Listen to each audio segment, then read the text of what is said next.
The purpose of this video is to help people make an informed decision as to whether or not World of Warcraft Legion is worth playing. Please bear in mind that my thoughts in this video are based on the content that's available during the game's launch, the core features that will be present throughout the entire expansion, and the upcoming content that will be released shortly after. If you're watching this video a few months in the future, I recommend doing further research, as due to the ever-changing nature of MMORPGs, this video could become out of date extremely quickly. Before we jump into the meat and potatoes of this video, let me start out by saying that I am not a World of Warcraft fanboy. I've both critiqued and praised the game in the past, and most of this video will be rather objective, with a few personal opinions here and there, as well as a pros and cons section at the end to summarise my thoughts. With that said, let's start by talking about the questing. The questing experience is a lot different in World of Warcraft Legion in comparison to previous expansions. Due to the newly implemented scaling tech brought into Legion, players now have the ability to choose what zone they want to level up in and the order in which they progress through those zones on the Broken Isles. Initially I wasn't overly hyped for this feature, as many MMOs have similar systems, Guild Wars 2 being a prime example, but the difference with Legion in comparison to Guild Wars 2 is that the zone scales to the player's level and not the other way around. The great thing about this system is that once you've hit a certain level, you no longer feel as though you need to rush off to the next zone. Instead, you can finish the stories you're interested in, then move on when you feel like it without feeling like you're wasting your time due to the fact that quest rewards and experience are also scaled to your level. Another feature that I like about the questing in Legion is that other players feel like less of a pain in the arse now in comparison to previous expansions. In fact, questing in a populated area is now rather enjoyable. This is due to a small change Blizzard have made that allows up to 5 players at once to tag a mob and still get quest progress and drops from it.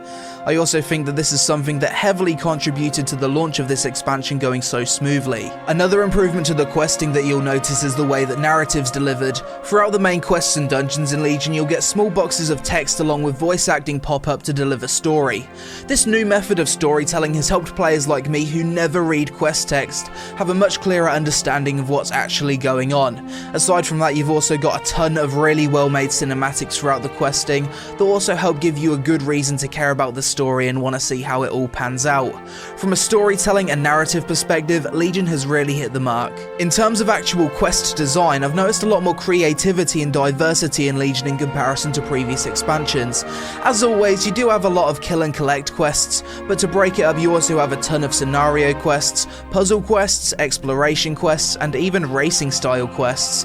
It took me around 500 quests to get from level 100 to 110, but despite it taking longer than previous expansions, I've found myself enjoying it a lot more due to the added variety and improved narrative. The final quest related thing I should mention is the sheer abundance of max level quests in WoW Legion. Once you hit level 110 you're given access to the zone of Suramar, which is rammed full of some of the most interesting, story intensive and compelling questing I've seen so far in the World of Warcraft. When I first arrived there I was surprised how much of a different experience this was in comparison to normal zone questing. Suramar seems like a zone that Blizzard just wanted to experiment in, with many different types of quests and a story that you actually need to piece together yourself through exploration. Once you've progressed a little bit through Suramar, you'll unlock a feature known as World Quests. This is Blizzard's answer to finally making fun daily quests that serve the purpose of progressing your character outside of dungeons and raids. Once you open your map, you'll see a bunch of different types of quests that give a variety of awards. There's rare monster killing quests, PvP quests, pet battle quests, fill the bar quests, dungeon quests, puzzle quests, and a few more that I haven't done yet. These quests reward you with artifact power, gold, pet battle stuff, order hall resources, and gear. So are world quests better than the daily quests of old? In my personal opinion, yes, by a country mile. I'm someone that hates daily quests in all MMOs, I just don't do them, they suck, and I've previously avoided them regardless of the rewards. With world quests, however, I find them a lot more enjoyable and easy to digest. When you go to a world quest area, most of the time you'll see a ton of players running around, which gives you that MMORPG feeling. Due to the level scaling technology I mentioned earlier, these quests spawn over the entire continent of the Broken Isles, and allow you to go back and revisit areas you've previously explored to do content that's still relevant for your level. The main complaint I and a few others have had about these world quests is that it's not long before you start repeating them, as the possible pool of world quests isn't currently that large. Overall though, I feel like it's a good feature that Blizzard could easily add more content to and improve over the course of the expansion. I think the main change in gameplay you'll notice with Legion is the new animations across the board for all classes. Previously, a lot of the animations looked rather clunky, awkward, and a bit outdated. I think the new updates have added a fresh coat of paint on World of Warcraft's combat system. Many people are put off by World of Warcraft due to the tab targeting style of combat. Admittedly, tab targeting has got kinda old and stale. However, for me personally, WoW is the only game with tab targeting that I can play without wanting to kill myself. In comparison to other tab targeting MMOs that I've played in the past, the combat in WoW still feels fast paced, smooth, and well animated enough to keep me interested. For the people that can't stand this type of gameplay though, WoW Legion obviously isn't for you. I see a lot of stupid comments on my videos saying stuff like, "I wish WoW had action combat," when the truth is it honestly wouldn't work as the game isn't designed for it. But for what it is and despite its age, I still think the gameplay in WoW holds up decently well today. It wouldn't be a World of Warcraft expansion without a massive new zone to explore, and Legion is no different. This expansion takes place on the Broken Isles, which consists of 4 leveling zones, 1 max level zone, and the Broken Shore, which we'll probably go to in a future patch. Initially, when Legion was announced, I was disappointed by the lack of zones in comparison to expansions such as Wrath of the Lich King, but after actually playing through all of the main story quests and seeing the sheer diversity throughout all of these zones, I'm actually quite happy with how the art team have created the Broken Isles. Usually in every expansion there's that one zone which you either hate aesthetically or just to quest through. In WoW Legion I didn't feel this way. I found that each zone was diverse enough to keep me from feeling visual burnout, and from a graphical point of view they look pretty damn good considering the age of the game. My favourite thing about the Broken Isles however is the insane amount of treasures and rares that are packed into every zone. Not only do these serve as a nice distraction whilst questing, but some of them give you cool rewards, and for people like me that want to 100% every zone, it gives us a lot more content to do in the form of treasure and rare hunting.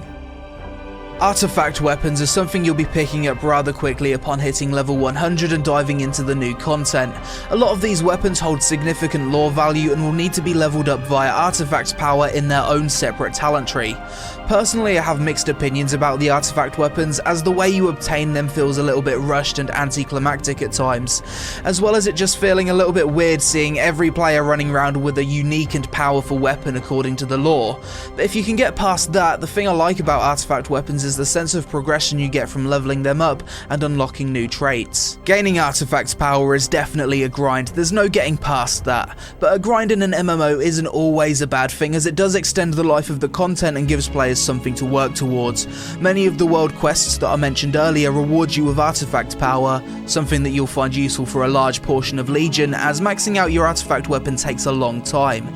This reward in itself will be enough to keep world quest content relevant to a lot of players for quite some time. Just as a side note, if you don't like seeing your character running around with the Ashbringer, you can just transmog it to something else, which is good news for you role players out there. Class order halls are listed as one of the main features in Legion. They're basically a hub for players of the same class to gather to do quests, level up your artifact weapons, send followers off on missions, and a few other things. My biggest problem with the class order halls, however, is the return of the Warlords of Draenor mission table, and whilst it's not nearly as intrusive or annoying in Legion as it was in Warlords, I'd have just rather it not have even been added to the game, as I feel like the content it provides is extremely boring and serves no other purpose other than arbitrary time gating. One thing Blizzard have done to help people keep their missions rolling, however, is release a phone app that allows you to control pretty much all aspects of your class order halls from your mobile device, which is really handy in keeping track of things when you don't have access to your computer. The only interesting content you'll really get out of your class order halls is the class campaign, in which you'll do quite an interesting quest line in order to unlock more space for power on your artifact weapon, so it's a rather mandatory thing to do. The thing that annoyed me about this, however, was how time gated this was through the mission table. You'll get a few quests in which you need to send your followers away to complete 5 or more 12-hour missions, which kinda sucks, but it's not the end of the world. Overall, class order halls are much better than the garrison system we had in Warlords of Draenor. You're not left feeling like you need to hang out there all day, as you spend way more time out in the world doing other things. It's quite cool to have your own specific class area, however this isn't a feature you should get overly excited about, as the gameplay it provides isn't overly compelling. Legion PvP has seen an overhaul in terms of honour and gear progression. It basically works on a Call of Duty style prestige system where gaining honour will level you up from 1 to 50, giving you access to PvP only talents and other perks along the way. This system is Blizzard's answer to balancing PvP and PvE content separately, something the PvP community have been complaining about for years. Blizzard's PvP team now have the ability to buff and nerf classes by altering their PvP talents without affecting how that class is performing in raids or PvE content, which is a really nice change. PvP gear is also a thing of the past. Blizzard wanted to make gear less of a factor in PvP in an attempt to lower the barrier to entry for potential new PvP players. Instead, when entering an arena or BG now, your stats will be normalized, so a player that has 50 item levels higher on their gear than another player will only be slightly more powerful. Aside from that, Legion brings us 2 new PvP arenas, 0 new battlegrounds, and PvP world quests, which from my experience don't seem to involve a whole lot of actual PvP. Something I have noticed return in World of Warcraft Legion, however, is world PvP. Due to how you can't fly on the Broken Isles until you've basically completed everything, and the addition of world quests attracting a lot of players into certain areas of the world, these places are perfect for world PvP, and I myself have taken part in more PvP in the first week of WoW Legion than the entirety of Warlords of Draenor, so yeah, that's a thing now.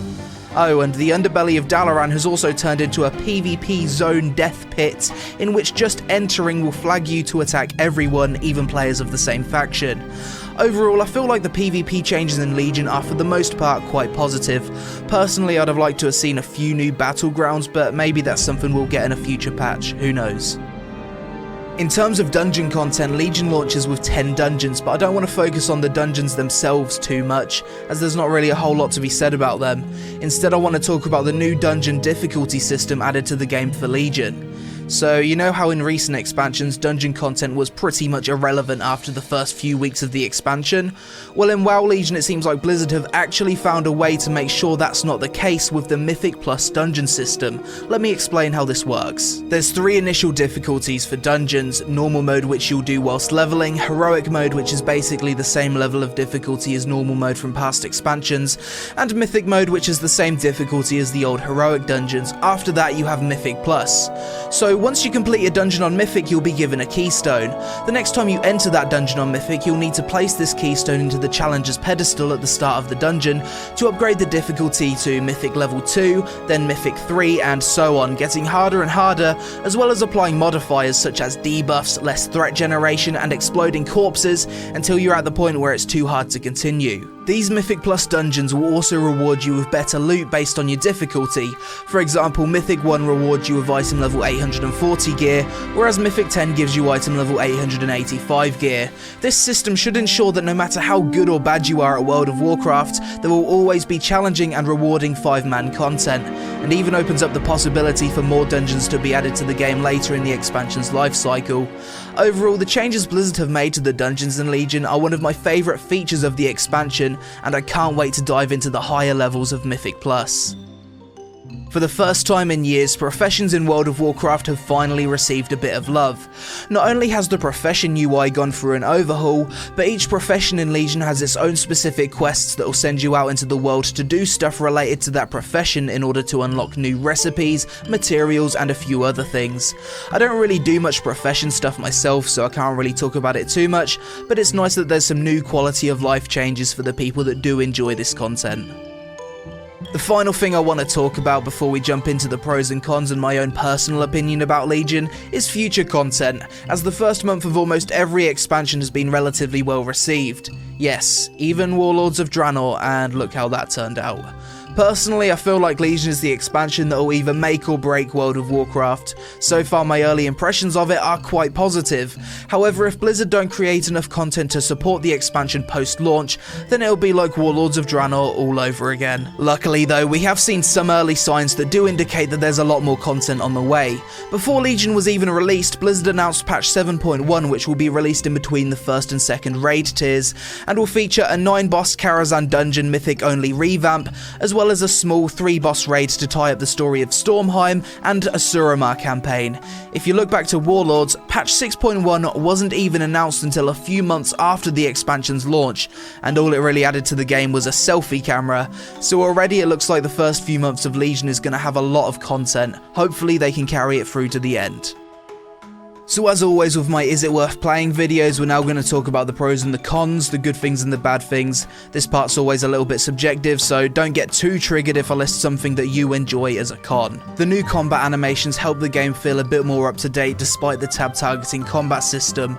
World quests are 1,000 times better than daily quests and give you an excuse to go out into the world and see other players. Acquiring artifact power and upgrading your weapons gives you a nice sense of progression and something to do outside of group content. The new level scaling system makes leveling feel like less of a rush, as well as making the whole continent of the Broken Isles feel relevant to you regardless of your level. Multiplayer mob tagging has made questing less annoying in populated areas. There's a big focus on class fantasy in this expansion that you especially feel through your class order halls. You've got the new Demon Hunter class added to the game, which people seem to be quite happy with overall. The new PvP honor system and balancing adds a better sense of progression and a lower barrier to entry in PvP. The Mythic Plus dungeon system should keep dungeon content relevant throughout most of the expansion. Based on the content that's already been announced, Legion seems like it'll have a lot more content than Warlords of Draenor. Profession quests and a revamp of the UI were very much needed. More voice acting and cutscenes than ever before in a WoW expansion, the narrative as a whole is much easier to understand as a new player. There's a lot more max level quests as well as better quest diversity, especially in Suramar. Not everything's just kill and collect anymore. There's also a new transmog system that means you can collect as many different armor sets as you like without it taking up your entire bank, and a new pop-up window to keep track of what you have and what you haven't collected. The Broken Isles is rammed full of treasures and rare mobs that will provide people like me that want to 100% zones hours upon hours of content. The music, voice acting and overall sound is done to a very high standard and helps make the game feel more immersive. So now let's talk about the cons. At times the acquisition of artifact power can feel like a bit of a grind. It doesn't bother me too much because it gives me something to do, but some people dislike any type of grind. The artifact weapon system in general feels rather unfriendly towards ults due to the artifact power grind and each of your specs weapons needing to be leveled up separately. Some classes and specs feel unbalanced and not very fun due to the overhauling of every class and spec being such a huge job. They really missed the mark with some of the specs in this game. The class order hall mission table, whilst better than the one we had in Warlords of Draenor, still offers no fun or engaging gameplay and only really serves as a means of gating content. Legendary items are basically mandatory for raiders in Legion, which kinda devalues the idea of a legendary item. If all items are legendary, nothing is legendary. It's kinda weird that every player is the chosen defender of Azeroth. It's a cool narrative for a single player game, but I still don't think it works well in an MMORPG. World of Warcraft is still quite an expensive game to get into for new players due to buying the base game as well as the new expansion and the monthly sub fee. I personally don't mind the monthly sub fee though because I do get my money's worth, but other people hate it. World of Warcraft still has the same old tab targeting combat, and whilst I don't mind it personally due to the stuff I mentioned earlier, a lot of people are just bored of tab targeting MMOs in general. Blizzard have a track record of long content droughts towards the end of expansions. There's still a very real possibility that this could be the case with Legion, but we'll have to wait and see. Overall, I think World of Warcraft Legion seems like a big improvement over Warlords of Draenor based on the core features and improvements we've seen added to the game so far. As someone that wasn't overly hyped for Legion and burnt out on MMORPGs in general, I'm surprised how much I've been enjoying my time in this expansion so far. Blizzard have obviously done something right if they've made someone like me play it for 10 hours per day and join a raiding guild, despite previously feeling like I was done with WoW. With that being said, there's always that possibility of the expansion being considered a failure later down the line if Blizzard can't provide an abundance of interesting patch content to keep players engaged. So to answer the question of, is World of Warcraft Legion worth playing? I'd have to say yes, at least based on the initial content we're getting so far, if you don't mind tab targeting and theme park MMOs. If you're looking for a revolutionary new MMO, then I don't think Legion is for you, as it mostly just adds features from other MMOs MMOs and improves on the game's core features and progression systems, as well as providing new content and things to do. Will I myself be playing more World of Warcraft Legion? Yes, but mostly in my spare time and on stream as I want to get back into raiding. I'll make the occasional video about Legion if I feel like it and there's something I really want to talk about, but there's a bunch of other games I want to cover on my channel that I've neglected recently, and I really don't want to fall into the hole of being perceived as a World of Warcraft channel again. But to sum up this video in one sentence, World of Warcraft Legion, so far, so good. So that's it for this video, guys. I really hope you enjoyed it. If you did, then please give it a like, as it took me a long ass time to make, and it actually helps out my channel. If there's any pros or cons I missed, or you just want to share your feelings about WoW Legion, then please do so in the comments below. Thanks for watching, you take it easy, and I'll see you again really soon. I am the chosen defender of Azeroth. Great. Along with every other shaman in this game. She doesn't really look like a chosen defender of Azeroth, does she? She looks like she'd rather spend her time smoking some herb, to be honest.